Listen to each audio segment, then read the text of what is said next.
They claimed the planet was untouchable. Humans turned it into a fortress of doom. The planet hung in the void like a wound in space, swirling with yellow and orange clouds that moved like angry serpents across its surface. Captain Alana Viscas stood at the bridge of the colony ship Endurance and stared at the hull world that would become humanity's new home, or their grave. Behind her vessel, 11 more ships drifted in formation, carrying the last survivors of Earth. 400,000 souls crammed into metal shells, running from an enemy that had already taken everything from them. The hegemony had burned their homeworld to ash 3 years ago, and they had been running ever since. "Captain, we are receiving a transmission from the Galactic Concord," announced Lieutenant Park from the communications station. Alana nodded, and the main screen flickered to life, revealing a crystalline being that seemed to be made of living glass. This was Ambassador Suffas of the Luminari, one of the elder races that governed the known galaxy. "Human vessels, you are approaching Cuthras Ramunsavan," the ambassador said in a voice that chimed like bells. "This world has been blacklisted by the Conquered for 3,000 years. You cannot land there." Alana stepped forward and crossed her arms. "With respect, Ambassador, we have nowhere else to go. Every habitable world in this sector belongs to species that have refused us entry. The hegemony controls the routes back to civilized space. This planet is our only option." The Luminari's form pulsed with light that Alana had learned to recognize as concern. "You do not understand what you are asking. Cuthras Ramunsavan is not merely inhospitable. It is actively hostile to all life. The atmosphere is filled with sulfuric compounds that will eat through metal and flesh alike. The surface experiences constant seismic activity and volcanic eruptions. The radiation from the binary suns will destroy your technology within days." "We understand the risks," Alana replied. "No, you do not," Suffas insisted. 3 civilizations have attempted to colonize that world. The Vuthka sent 10,000 of their strongest warriors. They lasted 2 months before the acid storms dissolved their shelters and their bodies. The Drun came next with their iron shells and underground fortresses. The earthquake swallowed them whole. Even my own people, the Luminari, tried to establish an outpost. The radiation shattered our crystal forms within weeks. Alana listened to every word, and she felt the weight of her crew's eyes upon her. They were afraid. She could see it in their faces. But fear was a luxury they could no longer afford. "Ambassador, I appreciate your warning," she said slowly, "but let me tell you what the hegemony did to our world. They came with 500 warships and demanded our surrender. When we refused, they bombarded our cities from orbit. 8 billion people died in the first hour. The survivors fled in whatever ships we could find, and we have been hunted across the stars for 3 years." She took a step closer to the screen. "We have lost our home, our families, our future. We have begged for shelter from a dozen species, and every single one has turned us away. So yes, Ambassador, we understand that Cuthras Ramunsavan might kill us, but the hegemony will definitely kill us if we stay in open space. I would rather take my chances with a hostile planet than wait for their warships to finish what they started." The Luminari was silent for a long moment. When Suffas spoke again, the chiming voice carried something that might have been sadness. "Then I cannot stop you, Captain Viscas, but I want you to understand, no species has ever survived on Cuthras Ramunsavan.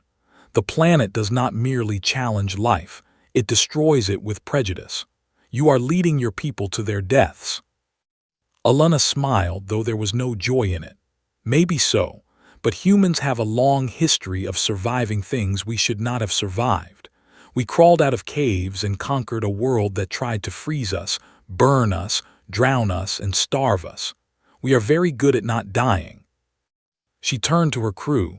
"Lieutenant Park, end the transmission. Helm, take us into the atmosphere. All ships follow the Endurance down." The communication screen went dark, and the great ship began its descent toward the churning clouds below. Alana watched through the viewport as the first wisps of yellow atmosphere licked against the hull like hungry flames. The ship shuddered and groaned as they plunged deeper. Warning lights began to flash across every console, and the acrid smell of something burning reached Alana's nose. The hull was already beginning to corrode. "Captain, we are losing external sensors," shouted the engineering officer. "The acid is eating through the protective coating faster than we anticipated." "Divert power to the shields and keep us steady," Alana commanded. "We only need to get through this layer once." Around them, the other colony ships were suffering similar fates. Alana watched on the tactical display as one vessel, the Harvest Moon, began to list dangerously to one side. A massive hole had opened in its starboard hull where the acid had found a weak point. "Harvest Moon is going down," Lieutenant Park cried out. Alana's heart clenched, but she forced herself to stay focused. Can they make it to the surface? Negative, they are breaking apart. Through the clouds, Alana saw the distant flash of an explosion as 2,000 human lives vanished in an instant. She closed her eyes for one brief moment, honoring the dead, and then opened them again. There would be time to mourn later, if any of them survived. The Endurance burst through the bottom of the cloud layer, and for the first time, Alana saw the surface of Cuthras-Raman-7. It was a landscape of black rock and red fire, split by rivers of molten lava and scud by countless volcanic vents. The ground trembled constantly, and in the distance, a massive volcano spewed ash into the poisoned sky. "Find us a landing zone," Alana ordered. "Something stable or as stable as this hellhole gets." The ship descended toward a rocky plateau that seemed relatively calm compared to the chaos around it. As they touched down with a bone-jarring impact, Alana allowed herself one deep breath. They had made it, not all of them, never all of them, but enough to start again. She turned to face her crew, these brave souls who had followed her into damnation itself. "Listen to me carefully. The Conquered thinks this planet will kill us. The Hegemony thinks we are already dead. Today, we are going to prove them both wrong." She pointed at the hellscape visible through the viewport. "Out there is the most hostile environment any human has ever faced. It will test us in ways we cannot imagine. Some of us will die, that is the truth, and I will not lie to you about it. But those who survive will build something incredible. We will turn this death world into a home." Her voice rose with conviction. "The galaxy has abandoned us, so we will make our own place in it. This is New Terra now, and we are never running again." The crew erupted in cheers, their fear transformed into determination. Whatever came next, they would face it together. Outside, the planet raged and burned, waiting to claim them. But humanity had arrived, and they had no intention of leaving. The impossible colonization of Cuthras-Raman-7 had begun. They claimed the planet was untouchable. Humans turned it into a fortress of doom. The first year on Cuthras-Raman-7 was a nightmare that never seemed to end. Chief Engineer Mukaz Chun stood in the remains of Shelter 7 and counted the bodies. 14 colonists had died when the acid storm tore through the walls during the night. Their protective suits had failed, and the corrosive atmosphere had done the rest. Mukaz had seen many terrible things since leaving Earth, but the sight of dissolved flesh and melted bone still made his stomach turn. "That is the third shelter this month," said Dr. Yuki Tanaka as she approached from behind. The lead scientist looked exhausted, her eyes rimmed with dark circles from countless sleepless nights. "Our standard materials cannot withstand the atmospheric conditions. Every alloy we brought from the ships corrodes within weeks." Mukaz kicked at a piece of twisted metal that had once been a support beam. "Then we need to find something that does not corrode. There has to be a solution. There is always a solution." 3 months into the colonization, nearly 300 people had already died. Equipment failed constantly. Food supplies dwindled as their hydroponic systems broke down in the hostile environment. Morale was crumbling faster than their shelters. But humans had never been a species that surrendered easily. Dr. Tanaka spent every waking hour in her makeshift laboratory, studying the very atmosphere that was killing them. She ran thousands of tests, analyzed countless samples, and slowly began to understand the enemy they faced. The sulfuric compounds in the air are not just destructive, she explained to Captain Vasquez during one late-night meeting. They are also incredibly reactive. They bond with almost anything they touch. Elena frowned at the data on the screen. How does that help us? Reactive sounds like another word for dangerous. Yuki's tired face broke into a smile for the first time in months. That is exactly what I thought at first. But look at this. She pulled up a new set of readings. When I exposed certain carbon-based polymers to the atmosphere, something remarkable happened. Instead of dissolving, the sulfuric compounds bonded with the polymer and created a new substance, one that is incredibly strong and completely resistant to further corrosion. The implications hit Elena like a thunderbolt. You mean the atmosphere itself could become our armor? Exactly, Yuki exclaimed. The more hostile the environment, the stronger our structures will become. We just need to develop the right base materials, and then the planet will do the rest. Within weeks, Yuki's discovery revolutionized their construction efforts. The colonists began coating everything in the new polymer compound, and they watched in amazement as the corrosive air transformed their shelters into something harder than steel. Buildings that had crumbled in days now stood firm against the worst acid storms. But the atmosphere was only one of their enemies. Geologist Kofi Mensah had been studying the constant earthquakes since the day they landed. The ground beneath their feet never stopped trembling, and massive quakes struck without warning, swallowing entire sections of the colony. Dozens of people had died when the earth simply opened up and devoured them. Everyone keeps telling me the seismic activity is random, Kofi muttered as he reviewed his data for the 100th time. But nothing in nature is truly random. There has to be a pattern. He spent 6 months mapping every tremor, every quake, every shift in the planet's restless crust. He deployed sensors across the surface and into the depths, building a picture of what was happening beneath their feet. And finally, he found what he was looking for. The earthquakes are not random at all, he announced at the Colony Council meeting. Kethros Roman 7 has a rhythmic seismic cycle tied to the gravitational pull of the binary suns. I can predict when and where the major quakes will occur with 93% accuracy. Governor Vasquez leaned forward with intense interest. You can tell us where not to build. Kofi grinned. I can do better than that. The seismic zones are also the locations of massive geothermal vents. If we build in the right places, we can harness the planet's instability as a power source. We would have unlimited energy. The colonists got to work immediately. Following Kofi's maps, they excavated deep into the volcanic rock and tapped into the geothermal reservoirs below. Power stations rose from the hostile Earth, converting the planet's rage into electricity. The same forces that had killed so many of their people now lit their homes and powered their factories. But one challenge remained: the deadly radiation from the binary suns. Every piece of electronics they had brought from the ships was failing. The intense solar radiation fried circuits and corrupted computer systems. Within the first year, they had lost almost all of their advanced technology.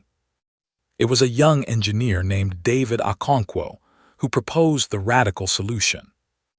We cannot shield our technology from the radiation, he explained. The energy levels are simply too high. But what if we built technology that did not need shielding? What if we made machines that could heal themselves faster than the radiation could damage them? He held up a small device that seemed to pulse with an inner light. I have been experimenting with biocircuits, living components grown from modified bacteria. They are not as fast as traditional electronics, but they repair themselves constantly. The radiation cannot destroy them because they regenerate faster than they decay. Governor Vasquez examined the strange device with wonder. Living technology, can you scale this up? With enough resources and time, yes, David replied. We could rebuild all our critical systems using biocircuits. They would be immune to the radiation, maybe even powered by it. Year after year, the colonists transformed their challenges into advantages. The acid atmosphere became their armor. The unstable ground became their power source. The deadly radiation became fuel for living machines.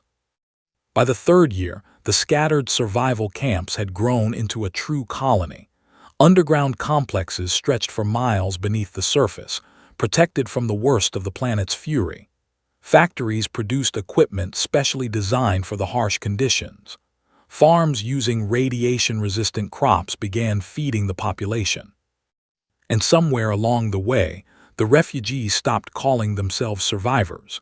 They began calling themselves settlers. Marcus Chen, who had lost his arm to a chemical burn in the first month, now commanded the engineering corps with a prosthetic limb he had built himself from salvaged parts. The artificial arm was stronger than his original one had ever been, and it was coated in the same material as their buildings, armor born from the planet itself. "We should have died here," he said to Alina one evening as they watched the volcanic sunset paint the acid clouds in shades of crimson and gold. "By every logical measure, we should be dead." Alina nodded slowly. The Conquered was not wrong about this planet. It really did kill every species that came before us. So what makes us different? Alina thought about the question for a long moment before answering. Every other species came here trying to fight against the planet. They wanted to impose their way of life on a world that refused to accept it. We came here with nothing. No pride, no expectations, just the desperate need to survive. We did not try to conquer Kethros Roman 7. We learned to work with it. She smiled at the impossible beauty of their toxic sky. This planet is not our enemy anymore. It is our partner, and together we are going to build something the galaxy has never seen before. Marcus raised an eyebrow. And what is that? Her smile turned sharp as a blade. A fortress that no force in the universe can breach. Let the hegemony come whenever they are ready. We will be waiting for them. In the distance, a volcano erupted with magnificent fury, as if the planet itself was agreeing with her words. New Terra was rising. They claimed the planet was untouchable. Humans turned it into a fortress of doom. Admiral Thesic of the Hegemony Third Annihilation Fleet was not a creature that experienced doubt. His species, the Krethnar, had conquered 47 worlds in their long history, and Thesic personally had overseen the extinction of 6 intelligent species. When the High Command ordered him to investigate reports of human survivors on Kethros Roman 7, he considered it an insult to his abilities. "Humans are vermin," he growled to his subordinate commanders as his fleet of 40 warships dropped out of faster-than-light travel at the edge of the system. "We burned their world and scattered their people. A few refugees hiding on a death planet are not worth the fuel it took to reach this miserable system." His second-in-command, a scarred veteran named Korath, studied the sensor data with growing confusion. "Admiral, I am reading unusual energy signatures from the planet's surface.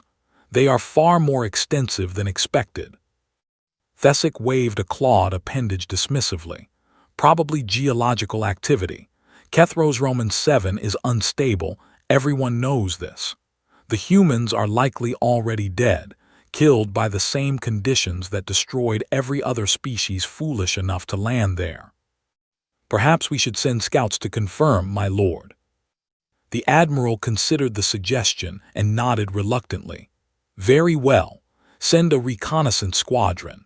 Let them confirm that the vermin have perished so we can report to High Command and return to more important matters."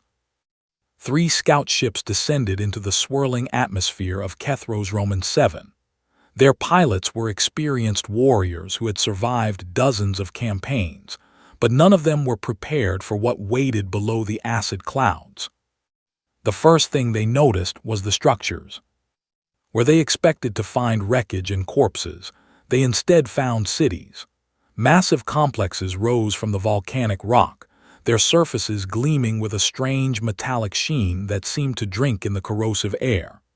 Towers stretched toward the poisoned sky, and vast industrial complexes belched smoke from countless chimneys. "Admiral, are you seeing this?" the lead pilot transmitted in disbelief. "The humans are alive. They have built an entire civilization down here." Thesic stared at the visual feed with his 4 eyes widening in shock. "That is impossible. No species can survive on Kethros Roman 7. But the evidence was undeniable. The humans had not merely survived, they had thrived.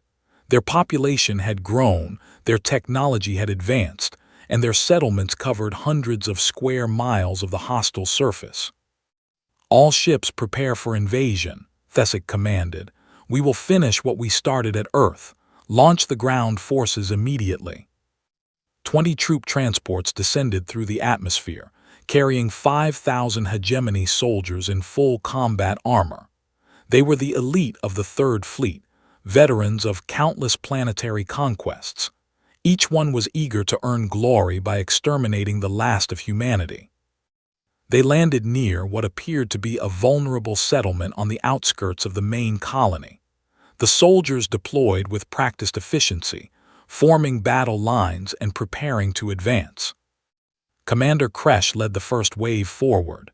"Move quickly and show no mercy. Kill everything that moves." They had covered perhaps 200 meters when the ground began to shake.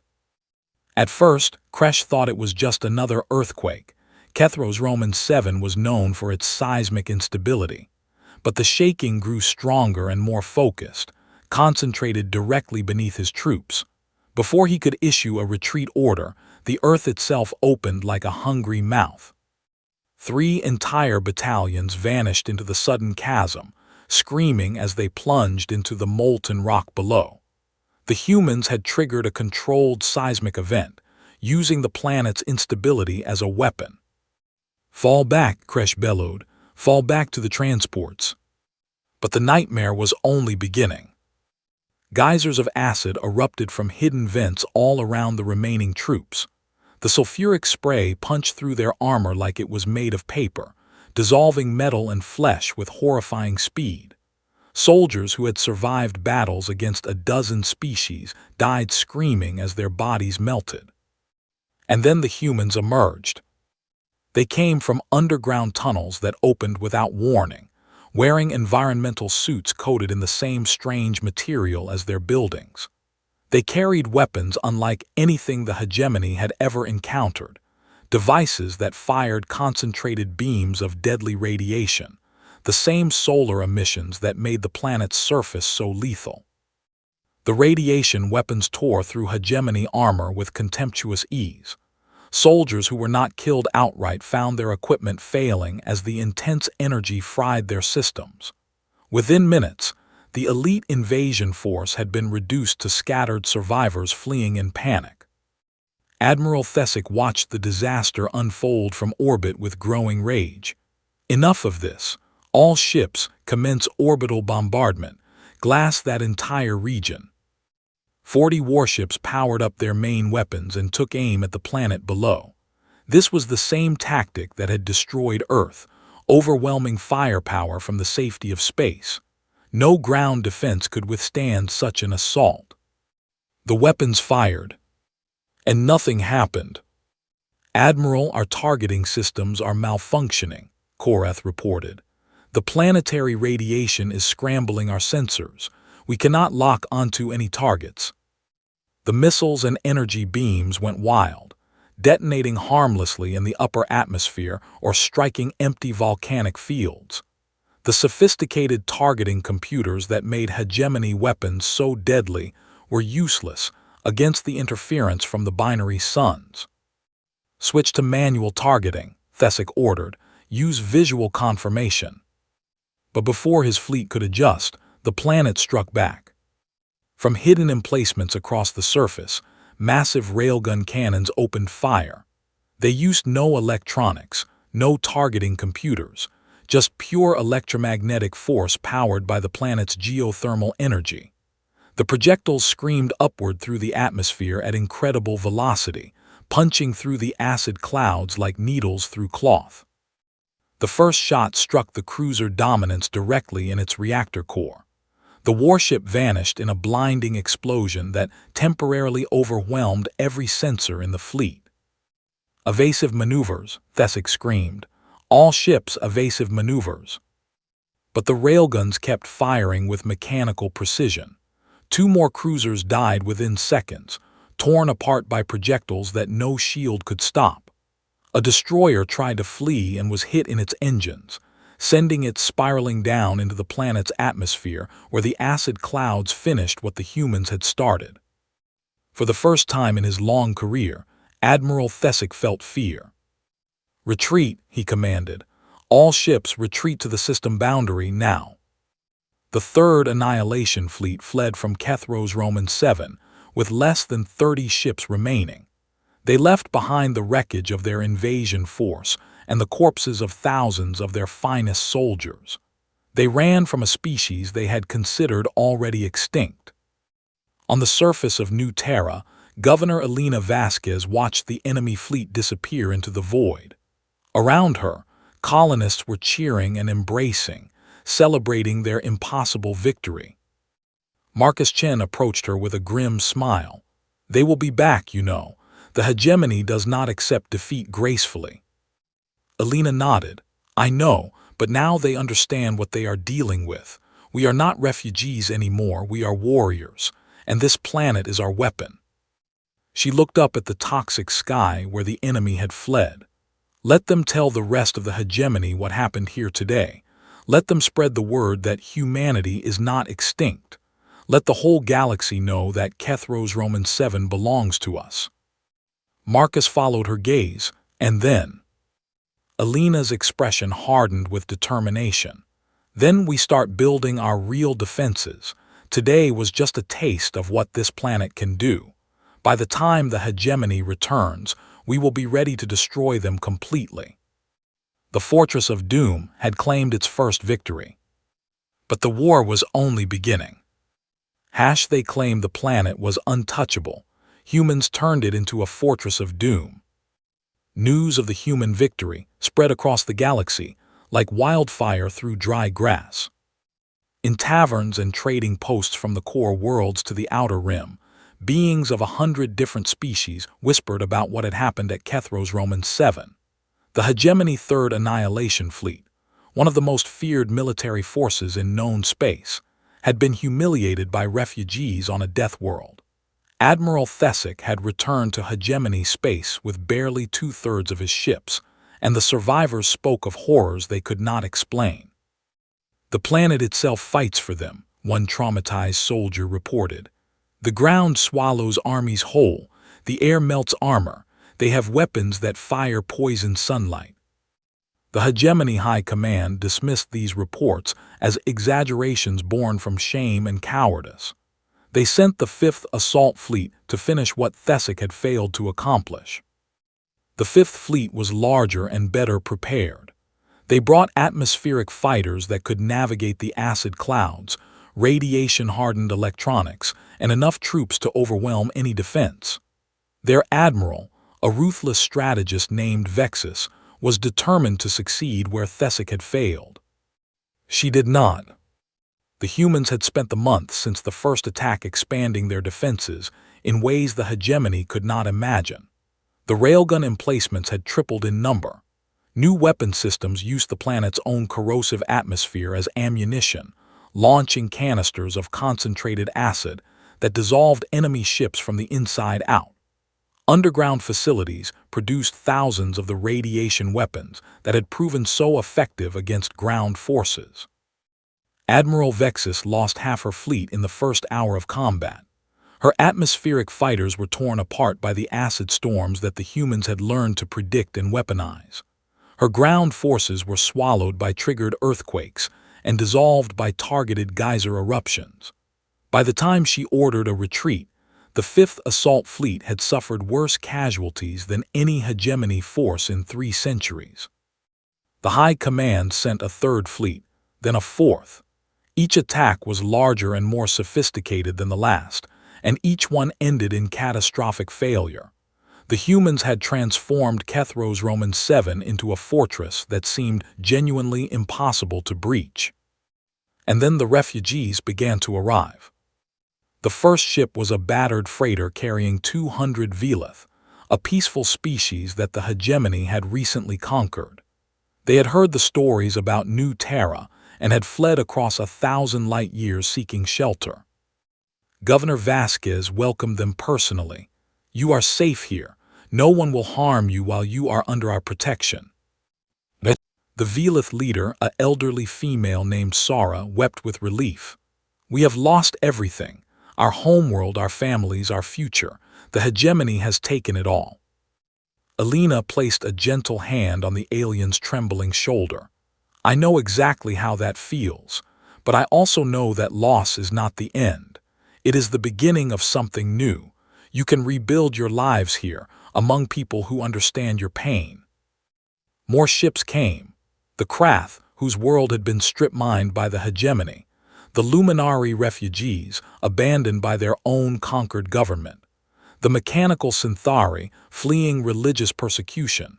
Species from across the galaxy heard the stories of New Terra and came seeking sanctuary. Alina turned none of them away. "Every species that joins us makes us stronger," she explained to her council. "They bring new knowledge, new skills, new perspectives.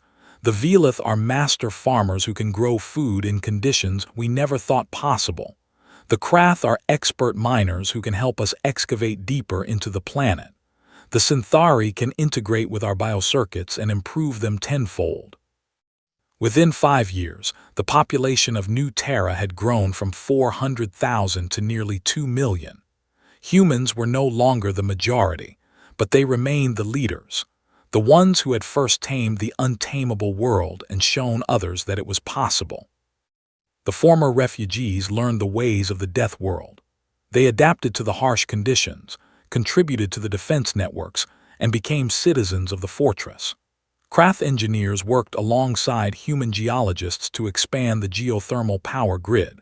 Velith botanists developed new crops that could survive the radiation.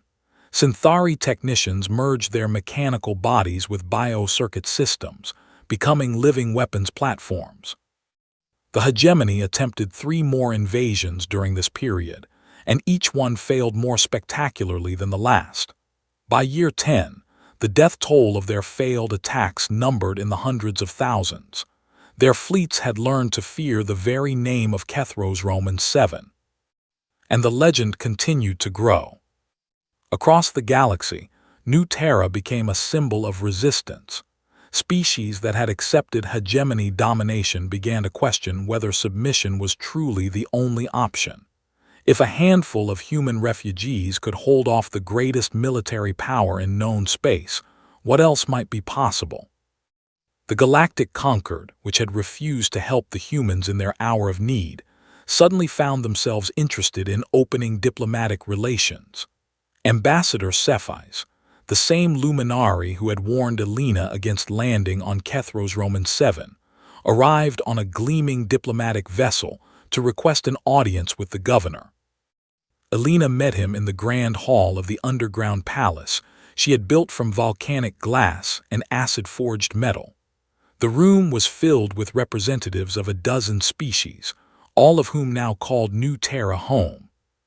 "Governor Vasquez," Cephis began, his crystalline form flickering with barely concealed nervousness.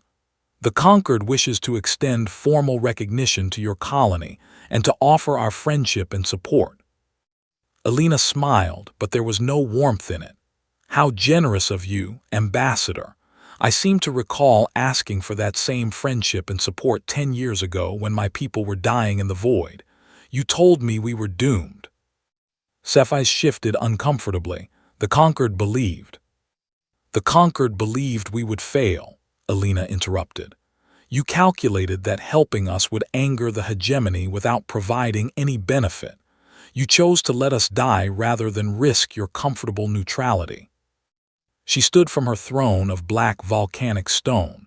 But we did not die, did we? We built a fortress on a world that killed every other species that tried.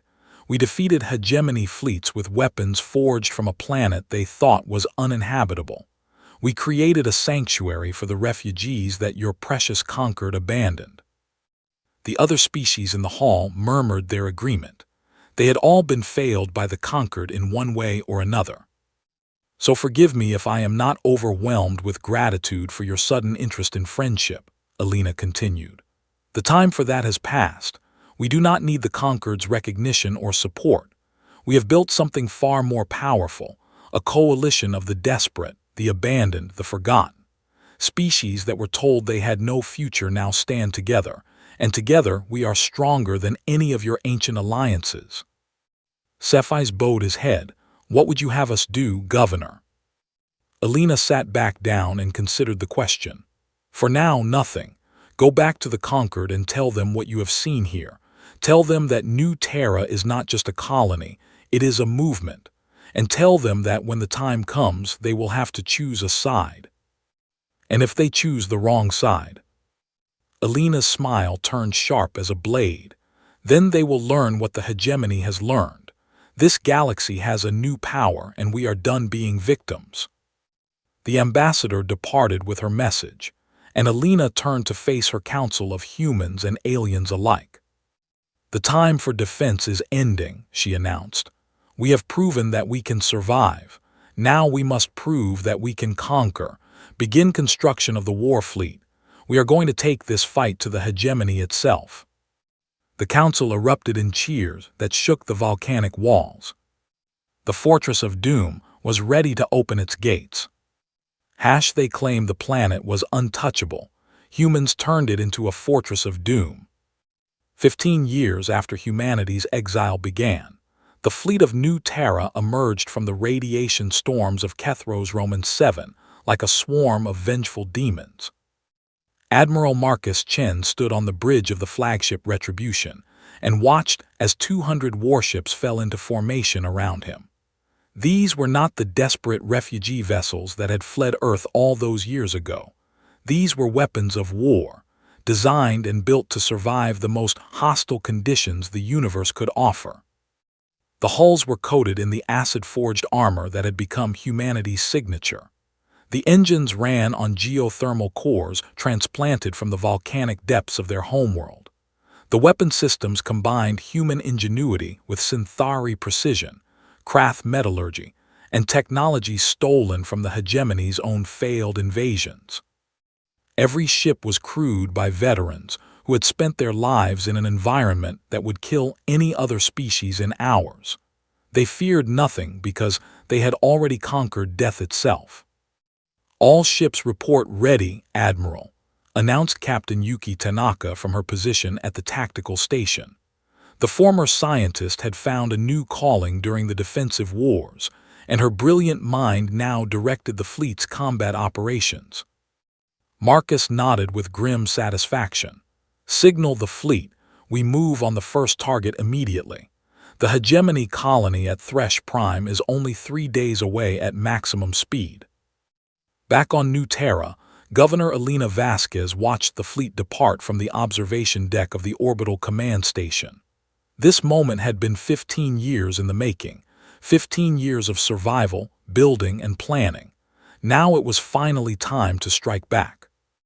David Okonkwo, now the colony's chief technology officer, stood beside her.